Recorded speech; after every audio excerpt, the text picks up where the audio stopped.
요한복음 제1장 19절에서 34절까지 있는 말씀인데요. 이 본문의 말씀을 저와 여러분이 교독하면서 봉독하겠습니다. 한 절씩 저와 여러분이 교독하면서 봉독하겠습니다. 말씀을 봉독할 때에 주님의 세미한 음성을 들을 수 있게 되기를 바랍니다.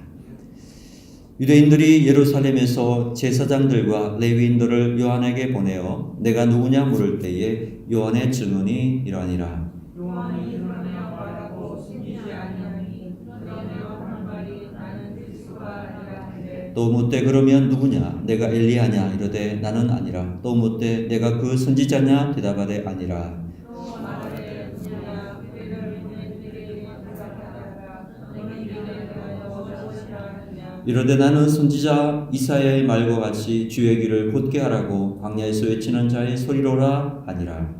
그들은 바리새인들이 있는 자라 또 물어 이르되 내가 만일 그리스도도 아니요 엘리야도 아니요 그 선지자도 아닐진데 어찌하여 세례를 베푸느냐. 요한이 대답하되 나는 물로 세례를 베풀거니와 너희 가운데 나를 알지 못하는 한 사람이 있으니 곧 내 뒤에 오시는 그이라. 나는 그의 신발끈을 풀기도 감당하지 못하겠노라 하더라.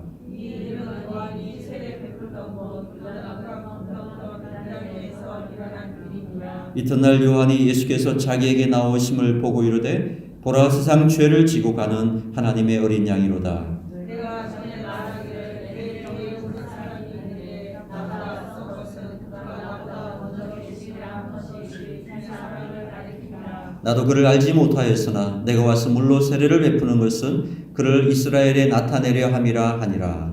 요한이 또 증언하여 이르되 내가 보매 성령이 비둘기같이 하늘로부터 내려와서 그의 위에 머물러있더라. 나도 그를 알지 못하였으나 나를 보내어 물로 세례를 베풀라 하신 그이가 나에게 말씀하시되 성령이 내려서 누구 위에든지 머무는 것을 보거든 그가 곧 성령으로 세례를 베푸는 이인 줄 알라 하셨기에 내가 보고 그가 하나님의 아들이심을 증언하노라 하니라. 아멘.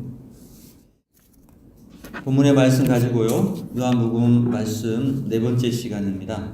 아는 것보다 중요한 것은 순종하는 것이다. 아는 것보다 중요한 것은 순종하는 것이다 라는 제목으로 하나님 말씀 전가하도록 하겠습니다.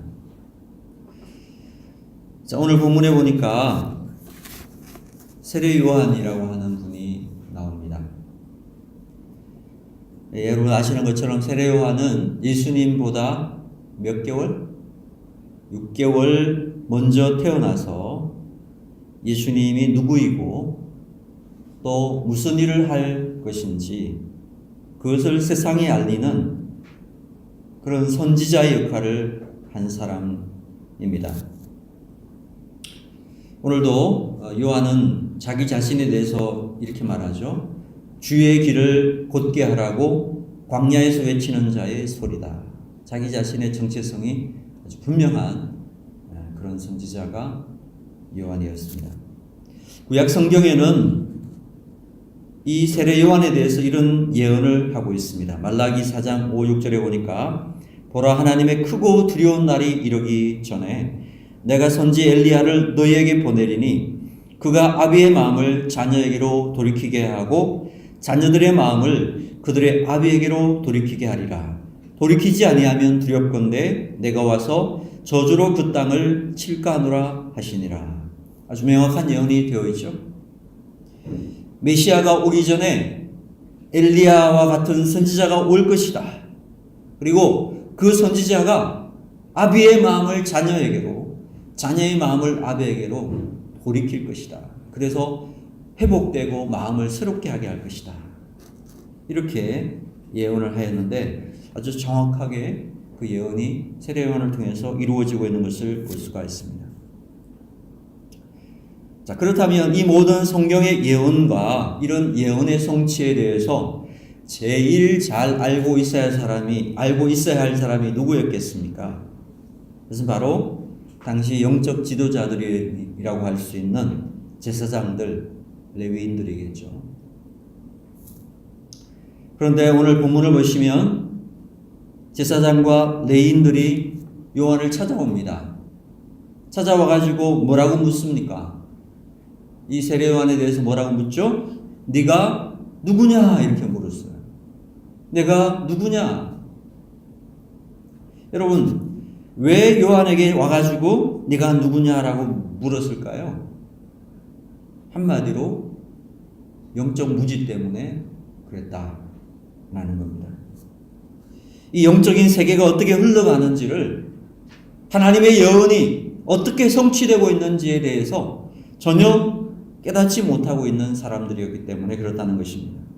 예언이 있었고 그 예언이 지금 성취되고 있는 그 실체가 왔는데 영적 지도자라고 하는 사람들이 전혀 모르고 있더라는 거예요. 그러니까 네가 누구냐? 이런 질문을 던지더라는 겁니다. 요한복음 1장 1절에서부터 쭉 우리가 볼 수 있는 부분들이 이 부분이죠. 예수님이 생명의 빛이고 그 생명의 빛으로 세상에 왔는데 세상이 알았습니까? 몰랐습니까? 몰랐습니다. 마찬가지로 예수님 앞서 예언의 성취로서 이 세례 요한이 왔는데 영적 무지로 인해서 지도자들마저 몰라봤다는 거예요. 그럼에도 불구하고 그들은 영적 지도자 임내하고 대접받고 있었다라는 것입니다. 예수님의 말씀에 하면 소경이 소경을 인도하는 것입니다. 그러다 보니까 둘 다 구덩이에 빠질 수밖에 없는 그러한 영적 깜깜한 암흑시기였다라는 것입니다. 오늘 본문의 핵심은 그거예요. 영적 소경이다라는 거예요. 영적 소경으로 영적인 눈이 다 가려져 있어가지고 보지 못하고 듣지 못하고 있다. 그것을 말씀하고 있습니다. 우리도 마찬가지입니다. 만약 제사장이나 레위인들처럼 우리도 영적 소경이라면 저는 이 시간 성령님의 능력으로 말미암아 우리의 감겨진 눈이 떠여지고 우리의 막혀진 귀가 열려지고 우리의 이 딱딱한 마음들이 녹아져서 이 시간 우리의 상황 속에서 이 영적인 일들이 어떻게 이루어져 가고 있고 하나님께서 말씀을 통해서 우리의 상황 속에서 어떻게 역사하고 있는가를 듣고 보고 깨달을 수 있게 되는 놀라운 은혜가 있게 되기를 주의 이름으로 축복합니다. 지금 여러분 이 시대가 지금 어디쯤 와 있는지, 어디로 가고 있는지, 교회가 이 시대 속에서 어떤 의미가 있어야 하는지, 성도들이 내가 어떤 존재로 세상 가운데 서 있어야 되는지, 이런 것들을 말씀 속에서 깨달을 수 있어야 된다는 거죠. 오늘 이 시간 모두가 영적인 눈이 활짝 열려지는 은혜가 있게 되기를 다시 한번 축복합니다. 여러분, 당시 서기관들은요, 구약의 모든 말씀들을 거의 다 외우고 있었어요. 읽은 것이 아닙니다. 몇 번 읽은 것이 아니라 그들은 거의 외우고 있었어요. 그래서 어떤 말씀이 어디에 있는지 점 하나, 획 하나 있는지 없는지 아주 명확하게 알고 있는 사람들이었습니다. 한마디로 성경에 아주 도통한 사람들이었어요. 자, 그들이 성경에 어느 정도로 도통했는지를 보여주는 좋은 예가 있는데요. 마태복음 2장에 보면요, 동방 박사들이 별을 보고 예루살렘까지 왔어요. 그리고 이렇게 묻습니다. 유대인이 왕으로 나신 분이 어디에 있습니까? 우리가 그 별을 보고 경배하러 왔습니다. 그러니까 온 예루살렘이 발칵 뒤집어져 소동이 일어났습니다. 이 소리를 듣고 당시 왕이었던 헤롯 왕이 놀라가지고 그 제사장들이나 서기관들 이런 사람들에게 자문을 구했습니다. 성경에서 그리스도가 어디에서 난다고 예언되어 있느냐? 그랬더니 그들이 대답하기를 유대의 땅 베들레헴입니다. 왜 거기냐? 그러니까 그들이 성경을 한 절을 외워줬어요. 미가서 5장 2절에 보니까 베들레헴 에브라다야 너는 유다 족속 중에 작을지라도 이스라엘을 다스릴 자가 내게서 내게로 나올 것이라. 그는 상고의 그의 근본은 상고의 태초엘이라. 그렇게 써있기 때문에 분명히 베들레헴에서 태어날 것입니다. 이렇게 이야기를 해줬어요. 자, 여러분, 지금 우리가 보기에는 그 뭐 어렵다고요. 그냥 찾아보면 금방 찾을 수 있지 이렇게 말하는데요. 옛날 지금부터 2000년 전에 그때는요, 성경이 이렇게 작게 되어 있지 않았습니다. 여러분, 마태복음 한 권 정도가 되면요, 지게로 이렇게 한 짐을 져야 될 정도로 가죽 양피에 크게 적혀 있었거든요.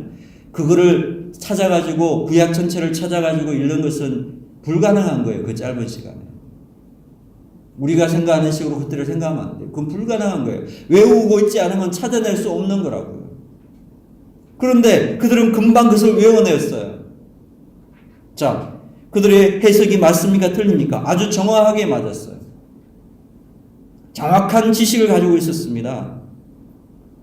여러분, 동방 박사들이 가지고 있던 지식은 고작 별이 메시아 탄생을 알려주니까 별을 따라가면 그 별이 멈추는 곳에 메시아가 탄생했을 것이다. 그 정도 지식을 알고 있었어요. 그런데 성경의 교사였던 서기관들의 지식은요, 그 성경이 명확하게 어디에서 메시아가 태어날 것이다 라는 거 명확하게 알고 있었습니다. 지식은 완전히 차이가 났어요. 별 보고 찾아온 동방박사들은 어쩌면 뜬구름 잡는 것처럼 그들이 알고 있는 지식은 희미했습니다. 그러나 서기관들이 가지고 있었던 지식은 너무나 명확하고 정확했습니다. 그런데 결과는 어떤 일이 벌어졌나요? 어렴풋하게 뜬구름 잡는 식으로 알고 있던 그 동방박사들은요, 메시아를 만났습니다. 그리고 황금과 유황을 모략으로 예배하고 경배할 수 있었습니다. 그렇지만 그렇게 성경을 명확하게 알고 있었던 서기관들과 제사장들은 예수님을 만날 수도 없었고 알지도 못했습니다. 경배하지도 않았더라도. 무엇을 말합니까? 주님께서는 여기에서 굉장히 화가 나신 것 같아요. 서기관들에게 내가 정확한 말씀을 주었는데 그들은 그것을 헛된 것을 사용하였고 알고 있으면서도 경배하지 않았다. 그러나 내가 흐릿한 별을 주었던 동방박사들은 그 흐릿한 별의 인도를 받고 와서 내게 경배했다. 주님께서 분노하셨다는 거예요. 따라서 여러분이 신앙생활 할 때도 그런 분들이 꼭 있어요. 수십 년 동안 교회를 다녔대요. 주옥 같은 하나님 말씀을 읽고 들어서 말씀의 지식은 이만큼 쌓여 있어요. 명확하게 지식이 있습니다. 하나님이 누구인가에 명확하게 알고 있습니다. 예수님이 누구인가 알고 있습니다. 성령님이 어떤 분인가에 대해서 이야기하라면 술술 이야기를 하는 그런 분들이 있습니다. 그럼에도 불구하고 그들은요, 자주 불순종의 길로 나가더라는 거예요. 반면에 어떻게 하다가 교회 한두 번 나가고 한두 번 말씀을 들었습니다. 그런데 그 말씀 앞에 무릎을 꿇고 순종하고 헌신하는 그러한 사람들도 있더라는 것입니다. 무엇을 말할까요? 저는요, 외람됩니다만 저희 어머니 뱃속에서부터 교회를 다닌 사람이에요. 그런데 제가 신앙생활을 해오면서 느끼는 것이 우리가 교회 오래 다닌 것 가지고 목에 힘줄 거 하나도 없더라는 거예요. 교회 오래 다녀서 성경을 잘 알고 교회에는 익숙한지는 몰라도 정작 예수님께 대해서 헌신해야 될 때 헌신하지 않을 때가 얼마나 많습니까? 반면에 예수 믿은 지 얼마 안 됐는데도 정말 열심을 가지고 헌신하고 순교하는, 성교하는 그러한 모습을 가지고 살아가는 분들 많이 있잖아요. 그런 거 보면 야, 나는 뭔가 오래만 다녔지 정말 주를 위해 일하지 못했구나. 이런 모습들이 우리 속에 느껴질 때가 있지 않습니까? 별을 보고 찾아온 동방박사는 메시아를 알아보고 무릎 꿇고 경배했지만은 그렇게 오랫동안 성경을 읽고 외웠던 서기관들은 메시아를 알아보지도 못하고 경배하지도 않았더라는 것입니다. 자, 여러분, 이렇게 신앙생활 오래 하는 분들이 빠지기 쉬운 함정이 있는데요. 그게 바로 율법주의라고 하는 함정입니다. 다시 말하면 바리새인적 신앙이라는 것입니다. 바리새인적인 신앙의 특징이 무엇입니까? 지식적으로는 너무너무 잘 아는 거예요. 그러나 결코 실천하지 않는 그것이 바리새 신앙, 율법주의의 함정이라고 하는 것입니다. 저는 어렸을 때부터 계속 들은 말씀 중에 하나가 기도는 영적 호흡이다, 이런 말을 참 많이 들었습니다. 여러분들도 아마 들어보셨을 것입니다. 또 성경 구절 중에 유명한 것이 마태복음 7장 7절이죠. 구하라 그러면 주실 것이요, 찾으라 그러면 찾을 것이요, 문을 두드리라 그러면 너에게 열릴 것이니라. 예레미야 33장 3절도 유명하죠. 너는 내게 부르짖으라 내가 내게 응답하겠고 내가 알지 못하는 크고 비밀한 일을 내게 보이리라. 다 외워서 알고 있어요.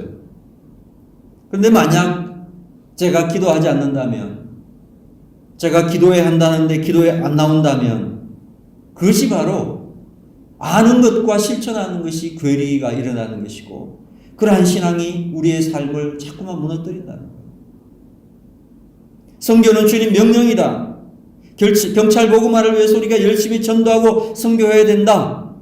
그러면서 막 마태복음 28장 19절 20절을 막 외워요. 너희는 가서 모든 족속으로 제자를 삼아 아버지와 아들과 성령 이름으로 세례를 주고 다 알고 다 외웁니다. 그런데 주님께서 선교하는 일을 왜 부르시고 그 일을 맡기실 때에 귀를 막고 눈을 감아버린다면 그러한 모습들이 바리새적인 신앙이 될 수 있다는 것입니다. 자, 바리새적인 신앙, 율법주의는 한마디로 이겁니다. 잘 알지만 결코 실천하지 않는 신앙을 말합니다. 잘 알고 있습니다. 그런데 실천이 없습니다.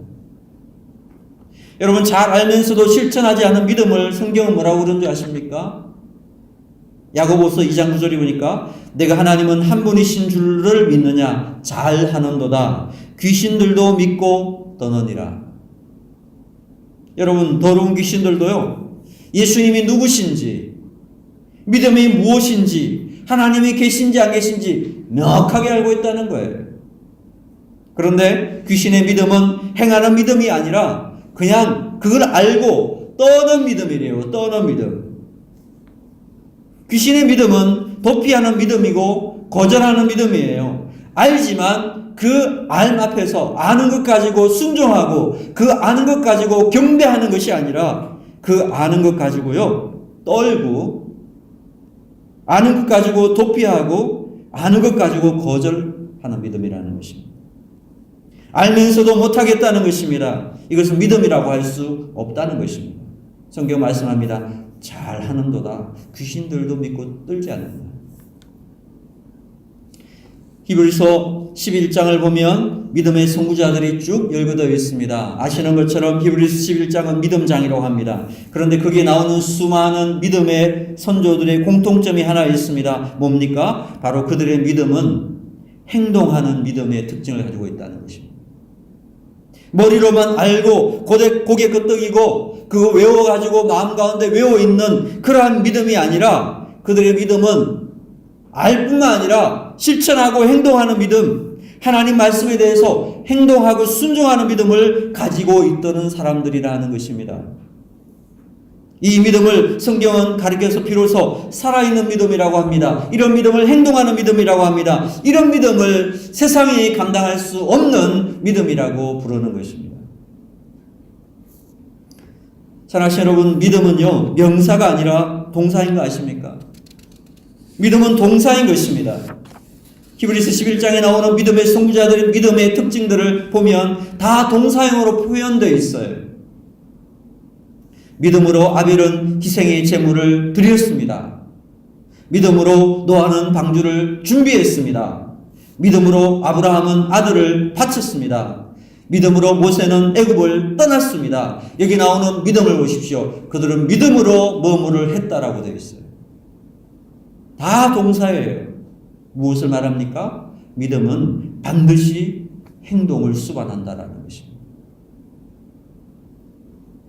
드리는 것, 준비하는 것, 바치는 것, 떠나는 것. 믿음은 다 이와 같이 순종하는 행동이 수반되고 있는 것입니다.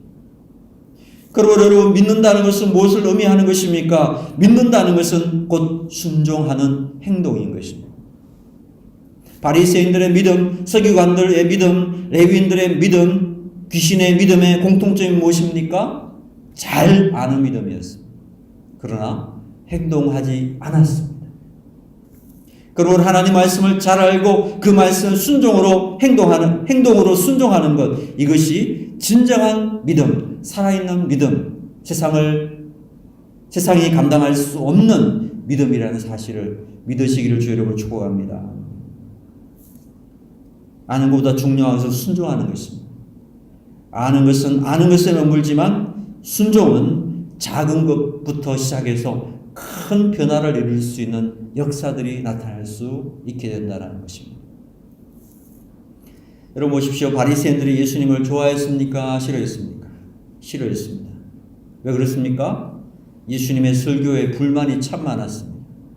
설교를 들으면서 인상을 쓰고요. 설교를 들으면서 분노를 느꼈습니다. 왜 그렇습니까?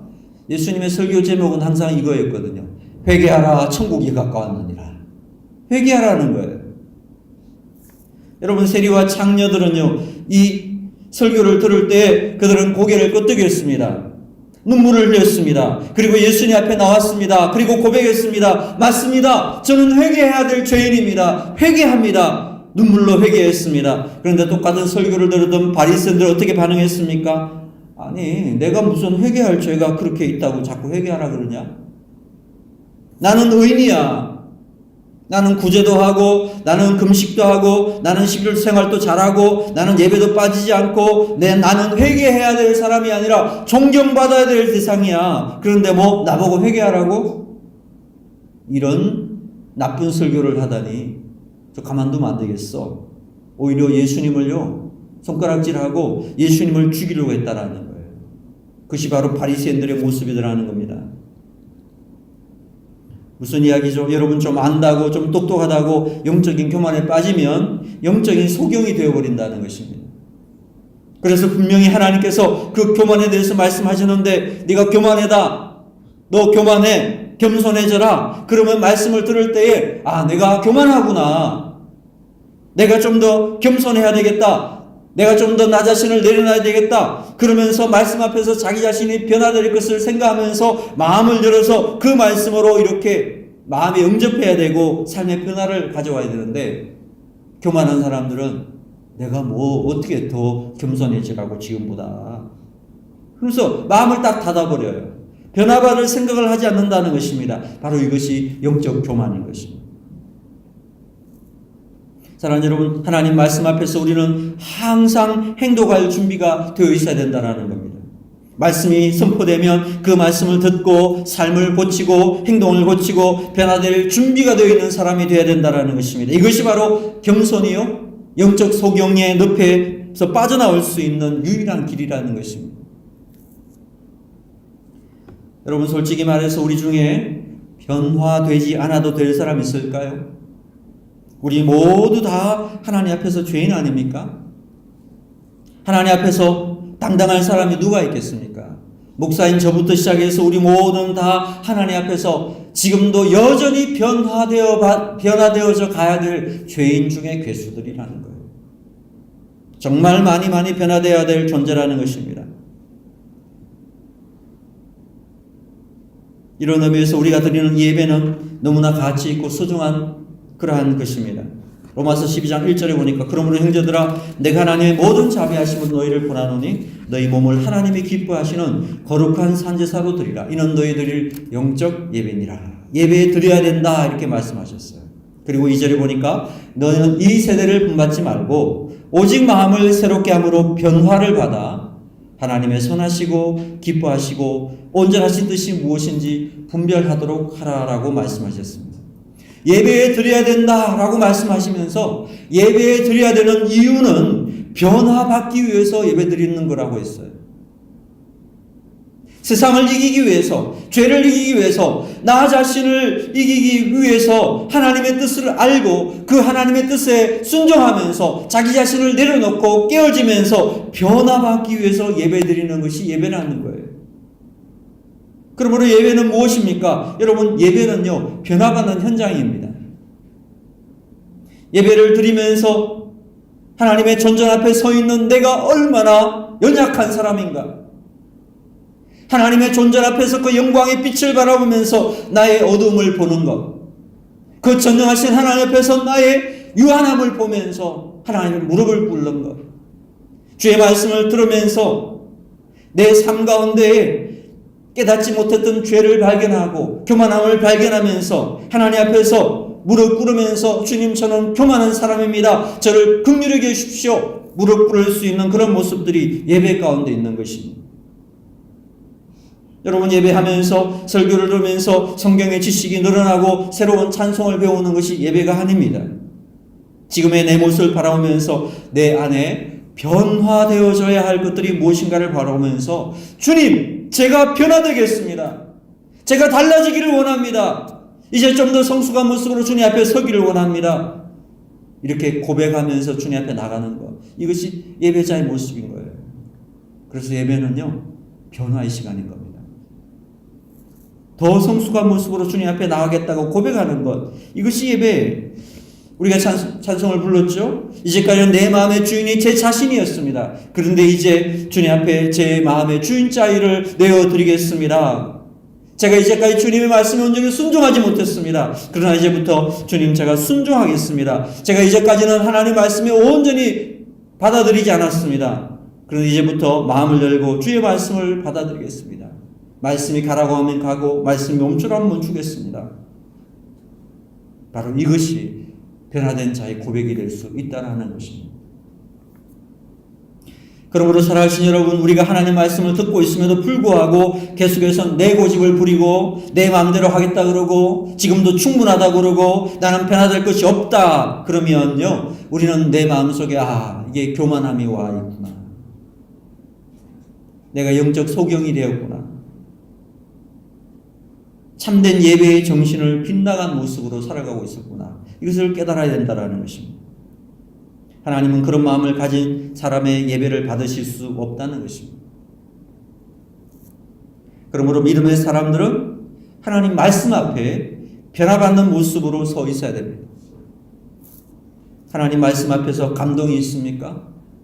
그 감동 앞에 하나님 앞에서 반응하십시오. 할렐루야 외치시든지 일어나든지 두 손을 들든지 감동을 받으면 그 감동에 대한 반응을 해야 되는 것입니다. 근데 어떤 분들은 그래요. 우리 충성교회 성도들은 안 그렇지만 다른 교회 가보니까 감동을 안 받으려고 결심을 한 사람들이 있어요. 내가 감동을 받나 봐라. 내가 은혜를 받나 봐라. 내가 변화되는지 봐라. 아주 하나님 말씀으로 변화될까 봐 두려워하는 사람도 있어요. 하나님의 말씀에 은혜를 받을까 봐 두려워하는 사람이 있어요. 마음을 닫고서 철저하게 자기의 마음의 창을 닫아버려요. 그런 사람을 성경은 뭐라고 그러는 줄 아세요? 강팍한 사람이라고 해요. 강팍한 사람. 반면에 하나님 말씀 앞에서 눈물을 흘리면서 내 고집을 다 꺾고 내 잘못된 태도를 버리려고 하는 사람, 그런 사람을 뭐라고 그랬냐면 은총이 있는 사람이라 그랬어요. 은혜 받는 사람의 특징입니다.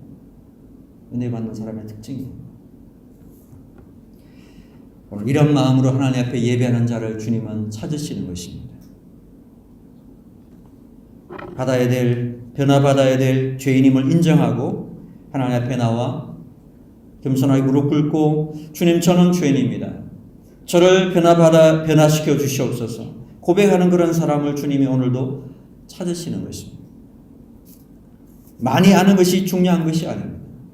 아는 것도 중요하지만 그것을 넘어서서 이제 아는 말씀에 무릎을 꿇을 수 있는 순종의 행동이 필요한 것입니다. 오늘 여기 나왔던 이 레위인들, 제사장들은 너무나 많은 것을 알고 있었습니다. 그렇지만 그 하나도 순종하지 않았습니다. 그러므로 주님을 만날 수가 없었습니다. 오늘 우리가 이 땅 살아가면서 우리 자신의 모습들을 말씀에 통해서 한번 되돌아보면서 나는 영적인 무지, 영적인 눈이 가려워져 있는 사람은 아닌가, 우리 자신들을 자각하고 이 시간 다시금 한번 성령 안에서 일깨워서 주님, 제가 하나님의 말씀을 알 뿐만 아니라 그 말씀에 순종할 수 있는 자리까지 나아가기를 원합니다. 주님, 제게 말씀하여 주옵소서. 제가 변화되어야 될 것들이 무엇인지 깨닫게 하옵소서. 고백할 수 있는, 그래서 날마다 내 생명 다하는 그날까지 매일매일 변화되어서 우리 주 예수 그리스도의 장성한 분량에까지 인격적으로 믿음적으로 자라갈 수 있는 신실한 주의 백성들 다 되기를 주의 이름으로 축원합니다. 기도하겠습니다.